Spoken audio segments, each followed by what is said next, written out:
Vana Beru, nilipotoka hapa, rais alinipatia majukumu katika bunge. Na vile huwa mnapendelea sana kufuatilia matamshi yangu, mnajua msimamo yangu. We voted for President Ruto na serikali yake kwa sababu moja peke yake. Tulikuwa tunataka maendeleo. Saa hii mwaka wa kwanza umeisha, mwaka wa pili umeisha, mwaka wa tatu ndio huu. Sasa vile mnaona nimeanza kuinua sauti, niko na sababu.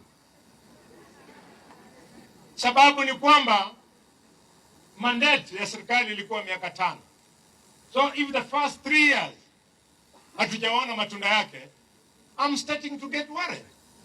Ndio naambia ndugu yangu Musalia Mudavadi na ndugu yangu Wetangula, sisi ndio viongozi katika nyumba yetu ambao tuko na uzoefu wa miaka mingi ya siasa.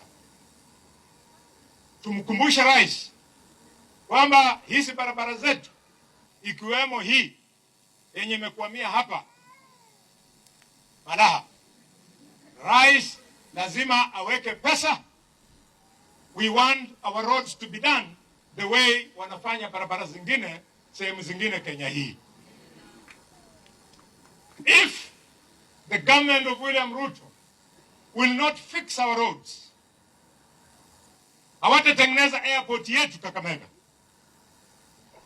hawata elevate hospitali yetu Kakamega kuwa level 6 hospital, then Mr. President sir, itakuwa ngumu sana mimi kuja hapa nyumbani kuambia watu wetu wakupigia kura.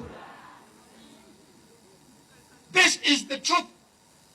Na hiyo ndio sababu mlinipigia kura. Dola unda kana ngari halwale nabo wala rio huwa undi shenya serikali tawe. Chindi shino serikali ni sheru.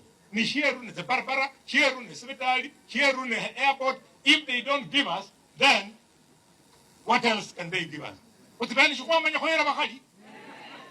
Mwako birangi kura ruda ambeshere mukhali. Bas.